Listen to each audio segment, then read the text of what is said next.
यह हवेली राजा महाराजा के समय में बनाई हुई थी, लेकिन पिछले 18 सालों से इस हवेली में आज तक कोई भी रहने के लिए नहीं आया है। इच्छा होने पर भी इस हवेली में कोई भी नहीं रह पा रहा था, क्योंकि लोगों का कहना था कि इस हवेली में भूत प्रेत का साया है। जब अजीत सिंह को इस हवेली के बारे में पता चला तो उसने तय किया कि वो इस रहस्य को जानकर ही रहेगा, क्यों लोग इस हवेली में नहीं रह पा रहे हैं। उसने मजबूत इच्छा शक्ति से हवेली में रहने की पूरी तैयारी कर ली। जब उसने हवेली के अंदर जाने के लिए पैर आगे बढ़ाए तो दरवाजे पे किसी अनजान व्यक्ति ने उसे रोक लिया और नजदीक जाके बोला, कौन हो आप और किधर जा रहे हो? अजीत सिंह ने जवाब देने के बजाय सामने सवाल किया, जी आप कौन? मेरा नाम अर्जुन सिंह है और मैं यहीं पास में ही रहता हूँ।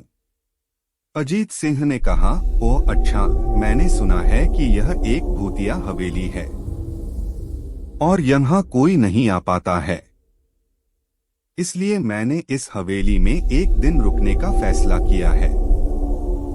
अर्जुन सिंह ने कहा, जी हाँ, आपने सही सुना है और आप भी अंदर मत जाइए, मेरी माने तो आप भी वापस लौट जाइए, यहाँ बहुत खतरा है। यह सुनकर अजीत सिंह खुश हो गया, जैसे उन्हें कोई लॉटरी लग गई हो। अर्जुन ने उसकी खुशी को देखकर बोला, आप क्यों खुश हो रहे हो? आपको तो भूत का नाम सुनकर डर लगना चाहिए। शायद आपको पता नहीं होगा कि मैं भूत प्रेत में काफी दिलचस्पी रखता हूँ।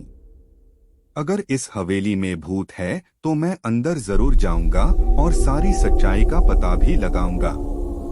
इतना कहकर अजीत सिंह उस हवेली में चले गए। अंदर जाके अजीत ने अपनी बैग को साइड में रखा और हवेली के चारों ओर देखने लगा। सारे रूम भी चेक कर लिए। बाद में ड्राइंग रूम में आके सोफे पर बैठ गया। उसने वहां बैठकर दारू के 2-4 पेग भी पिए। वहीं अचानक उस रूम में लाइट का एक बल्ब चालू बंद होने लगा, लेकिन अजीत ने उस पर ध्यान नहीं दिया। थोड़ी देर बाद दूसरा बल्ब चालू बंद होने लगा, फिर तो हवेली की सारे लाइट चालू बंद होने लगी।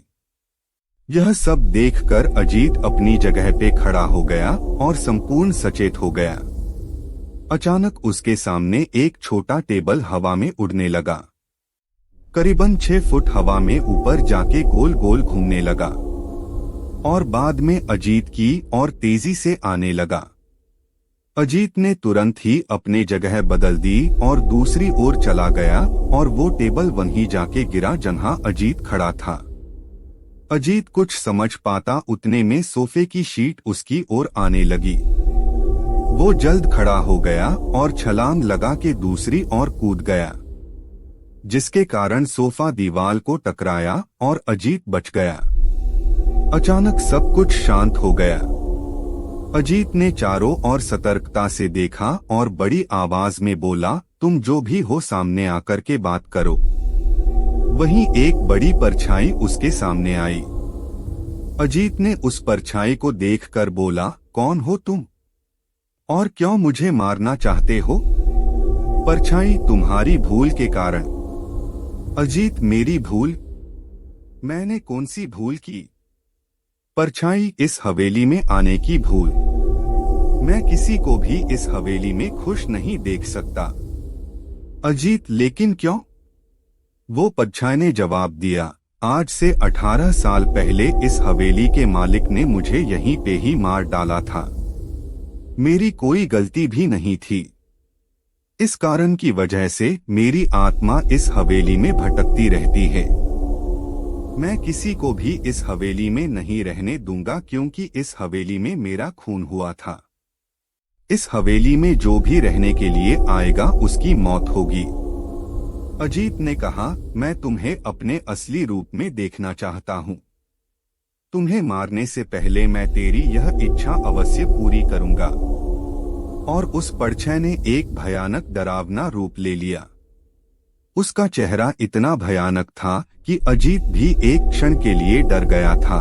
लेकिन दूसरी ही क्षण में उसने अपने आप पर काबू पा लिया।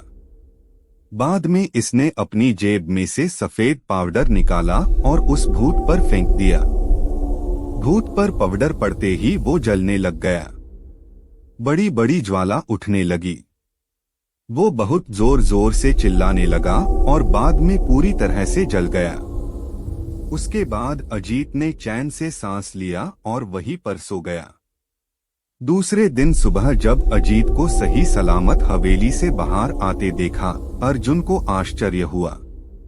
अर्जुन ने अजीत से पूछा, तुम कैसे जिंदा हो? अजीत ने अर्जुन को कल रात को घटी घटना को पूरी तरह से बताया और बोला, अब यह हवेली भूतिया हवेली नहीं रही।